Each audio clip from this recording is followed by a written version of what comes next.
The first opportunity for intervention was provided in 1797 by the death of Nawab Asafudullah, who had succeeded Shuja in 177-5. The English refused to recognize the claim of his son to succeed and put the late Nawab's brother Sadat Ali Khan on the throne. As a price, the latter agreed to transfer a few territories and pay a staggering annual subsidy of Rs 7.6 million. Yet, this did not solve the problem, as the new Nawab, though willing to pay subsidy, was not prepared to accept British interference in his administration. In 1801, Wellesley, therefore, sent his brother Henry to impose on him a treaty, which resulted in the annexation of half of Awadh as a permanent payment of the subsidy. In real terms, this amounted to the cession of Rohilkhand, Gorakhpur and the Doab, which yielded a gross revenue of Rs 13,524.75, almost double the amount of the subsidy. Wellesley justified his action in terms of high moral argument, i.e., to save Awadh from incurably bad native administration. 124. But it is difficult to separate this issue from the revenue and commercial demands of imperialism. 12j. What is more significant, the problem did not end there. The arrangement of 1801 did not end British extortion, though it was meant to be a final payment of subsidy. The office of the Residency in Lucknow gradually developed into an alternative centre of power within Awadh, fabricating its own constituency of courtiers, administrators and landlords, bought off with various kinds of favours and extraterritorial protection. The Resident thus systematically isolated the Nawab, undermined his political and moral authority and reduced his military capabilities. 126. When Lord Dalhousie finally annexed the remainder of Awadh in 1856 on grounds of misgovernment, it was only a logical culmination of a long drawn-out process. The only other major power now left in North India were the Sikhs of Punjab. The consolidation of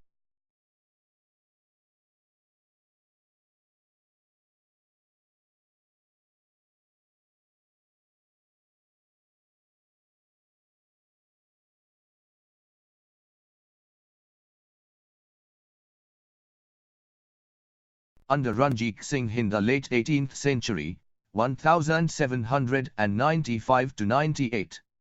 During his lifetime there was no major tension with the British, but after his death Punjab became politically unstable. A number of people ascended the throne in quick succession and the whole region was plunged into prolonged and bloody succession battles. But what contributed to these family feuds and court conspiracies was the breakdown of the delicate balance of power that Ranjit Singh had carefully maintained between the hereditary Sikh chieftains and the upstarts, and between the Punjabi and Dogra nobles from Jammu in the royal court. Corruption in the bureaucracy and the internecine strife among the Sardars put the Punjab economy into shambles. In the countryside, revenue demands increased after 1839 due to the rise in the cost of the army, resulting in Zarninda resistance to revenue collection. On the other hand, the Qadars increased their extortion of the landed Zarnindas and continued to defraud the central treasury. The developments only encouraged centrifugal tendencies within the Punjabi society. 121 The commercial classes were disenchanted by political disruptions and the whole situation offered opportunities to the British to intervene. To tell the story briefly, when Ranjit Singh died in 1839, he had nominated his son Kharak Singh to be his successor. He was not known to be a very able administrator and became dependent on his Dogra Wazir Raja Dhyan Singh. The relationship was initially cordial, but soon the Maharaja tried to clip his Wazir's wings by patronizing the anti-Dogra faction in his court.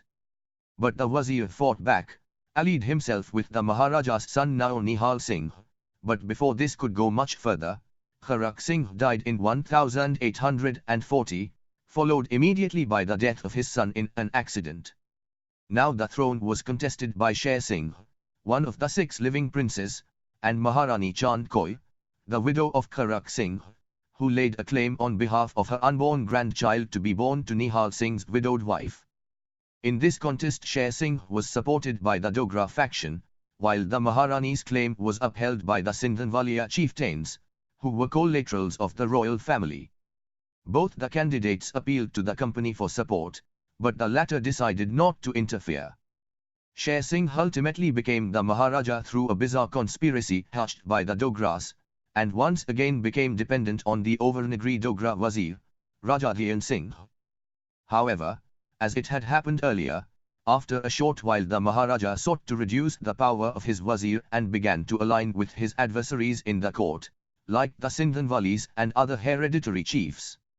But the strategy backfired, as the Sindhanwalis now had https://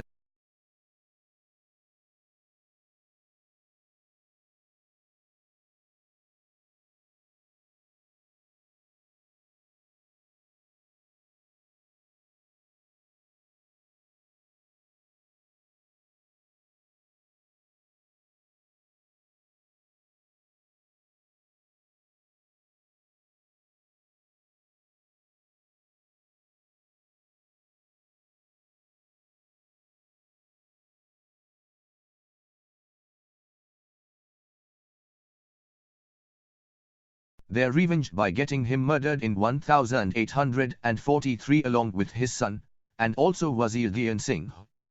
But soon the table was turned again by the latter's son Raja Hira Singh Dogra, who won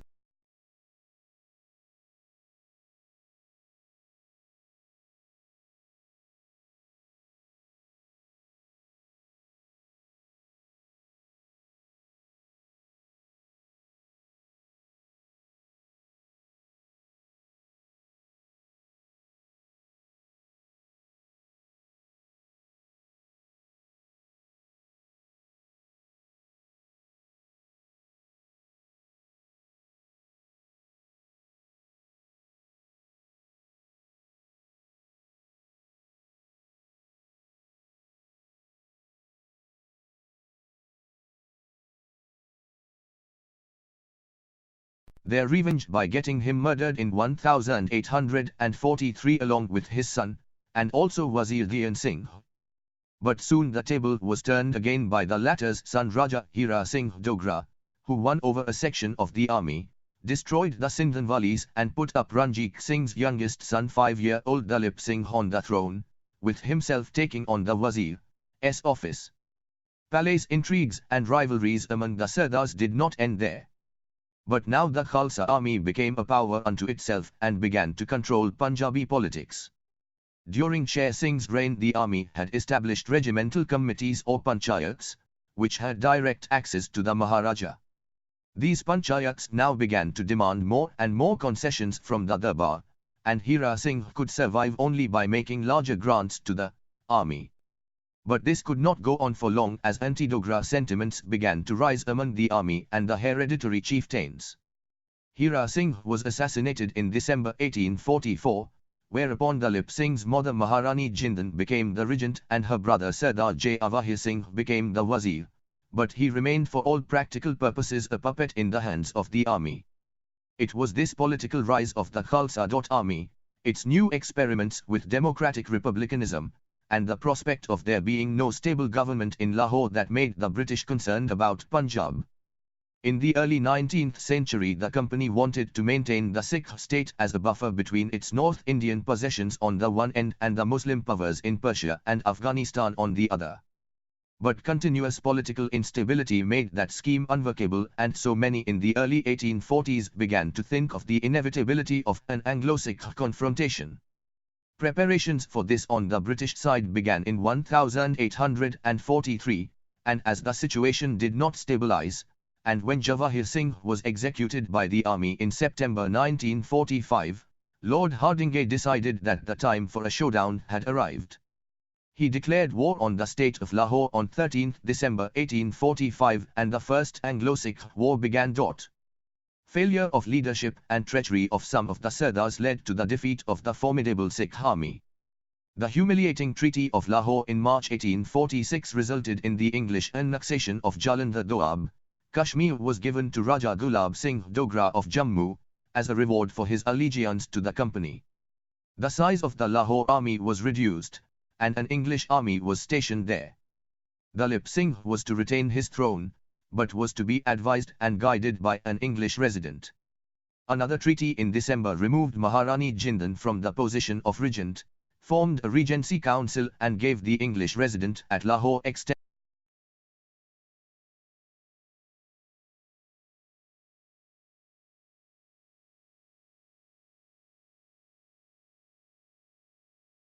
authority to direct and control the activities of every department of state.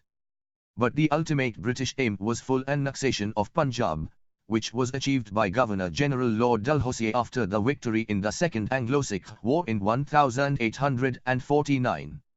The immediate pretext for aggression was the rebellion of two Sikh governors, Diwan Mui Raj of Multan and Sardar Chaiter Singh Hatariwala and his son Raja Sher Singh of Haripur. In the first two rounds of battle at Ramnagar in November 1848 and at Chilianwad in January 1849, the British suffered heavy losses. But this was soon reversed in February-March, as the rebel Sardars surrendered one after another. On 29 March 1849 Maharaja Dalip Singh signed the document of annexation. Punjab hereafter became a province of the East India Company's empire in India. P. Other parts of India were also gradually coming under direct or indirect control of the company during the 19th century, as empire itself, or more precisely, the security of the empire became an argument justifying further imperial expansion. The authorities in India, particularly the military establishment, continually anticipated dangers from outside as well as from within to the security of the Indian empire, and the best guarantee of security they believed was a vigorous display of the power of the sword.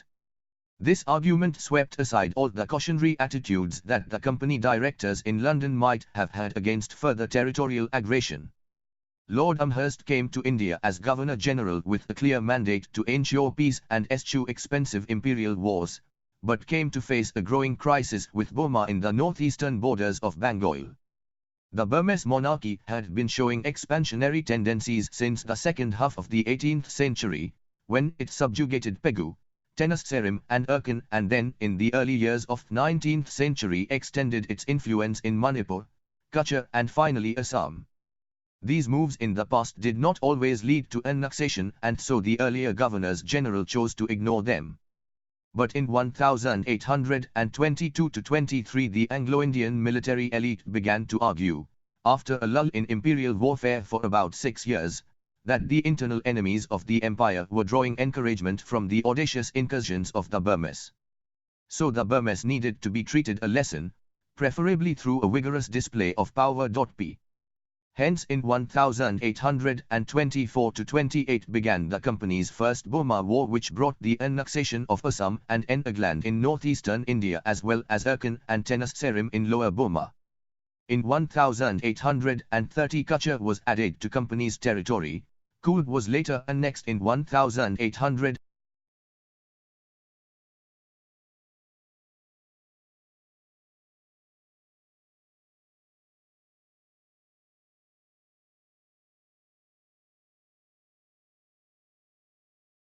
If Burma was a threat in the northeast, Russophobia before and after the Crimean War, 1854-56, provided a prime motive for British expansion towards the northwest. Lord Auckland fought the First Afghan War in 1838-42 to install indirect rule by restoring a deposed king on the Afghan throne, and Lord Ellenborough took over Sindh in 1843. However, it was during the time of Lord Dalhousie, 1848-56, that expansionist tendencies became most manifest during company's regime. By using his doctrine of lapse, i.e., the policy of annexing the territories of Indian rulers who died without a male heir, he took over Saqqara, 1848, Sambalpur and Bhagat, 1850, Udaipur, 1852, Nagpur, 1853, and Plassey, 1854. The Second Burma War, 1852-53, resulted in the annexation of Pegu, while in 1853 he took over Beira from Hyderabad to secure the payment of subsidy for the company's army. Thus by 1857 the company had annexed about 63% of the territories of the Indian subcontinent and had subordinated over 78% of its population. The remaining territories were left in charge of Indian princes, who were relied upon after 1858 for ensuring the loyalty of their people to the British Raj. Its policies by now had shifted from those of annexation to that of indirect rule. Quite often, however, the princely states had to experience intensive British intervention, although formally no more annexation occurred. See Chapter 2.4 for more details on princely states and indirect rule. To sum up our discussion, whether intended by the government at home or crafted by the East India Company's servants on the spot, supposedly sucked into a career of conquest by the political crisis of 18th century India, the link between commercial and political expansion is not difficult to discern in the story of imperialism in India in the late 18th and early 19th centuries. By way of identifying the continuities in British imperial history, Gallagher and Robinson, 1953, argued that the British policy should be summed up as trade with informal control if possible, trade with rule when necessary. It may be pointed out, however, that differences between such analytical categories are rather dubious. It was from attempts to secure trade benefits through informal control that the necessity to secure direct rule arose more often. The considerable growth of private trade and the expansion of the activities of free merchants had been dependent on the growth of British power, and this created possibilities of conflict. Indian rulers were constantly pressurized to grant immunities and concessions, and in the end, such successive demands corroded the authority of the Indian states. It was possible for the company to effectively exert pressure because of the rivalry among the Indian rulers and faction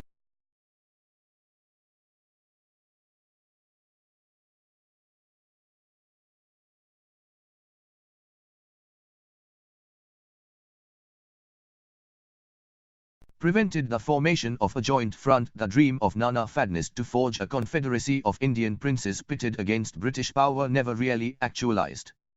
133 Thus for the company, commerce provided the will to conquer and the political disunity provided the opportunity. Now there was the question of capacity to conquer an empire. In spite of the Mughal decline, the successor states were not weak, though in terms of military organization and technology, their armies were backward in comparison with the European forces. The Anglo-French rivalry brought in crown troops to India at an unprecedented scale, and this increased British military power, indicating a greater positive input of the metropolis in the affairs of the Indian Empire. But what was more significant, the company at this stage decided to raise its own army in India, to be disciplined and commanded by European officers. The size of this company army steadily increased, giving it a decisive military edge over its political adversaries. On the other hand, the new army itself became a reason for fresh demands on the Indian rulers, and hence the perpetual tension about the amount and payment of subsidies. The company's obsession with stable frontiers, as a necessary precondition for smooth operation of trade, was another motivation behind conquest, as one annexation brought them to more unstable frontiers, which necessitated more conquests. However, it was also the army establishment that devoured the largest share of the Indian revenues, which deliberately created and reinforced such an environment of scare that continually anticipated threats to the security of the empire, either from an allegedly militarized Indian society or from outside. Conquest therefore became a self-perpetuating and self-legitimizing process, justifying the maintenance of a vast military establishment. For more on the army, see Chapter 2.4. The success of the East India Company also depended on its capacity to mobilize greater resources than its rivals. The soldiers fighting at the front line for the company's army were better fed and regularly paid, in contrast to those servicing the Mughal successor states. The Indian bankers, who controlled and transferred large sums of money through hundis, seemed to have been preferring the company as a more trustworthy creditor than the unstable Indian princes. The company gradually reduced this dependence and turned it upside down by establishing control over the revenue resources, which became vital for financing trade as well as further conquests. Revenue considerations got the company involved in administration, and thus there was the progression from military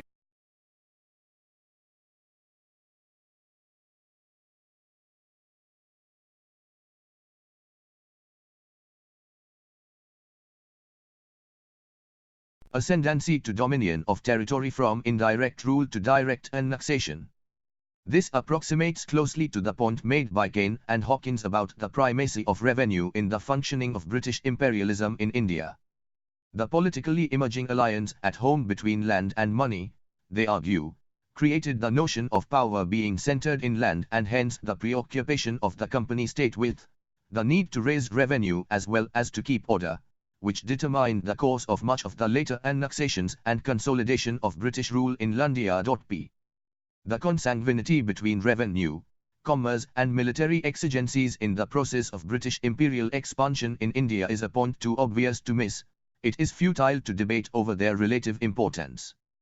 It is also difficult to deny that from the late 18th century the colonial state was being fashioned by the ideologies and values of Georgian England, using state power to garner the fruits of capitalism, to protect the liberal benefits of freedom of trade or right to property and to secure markets for commodities at home and abroad. Both at ideational and functional levels, the pressures from the periphery and the interests of the metropole worked in conjunction in conquering and administering the empire in India. It is in the next chapter that we will discuss in more detail how these political debates in England actually informed the modes of imperial governance in India.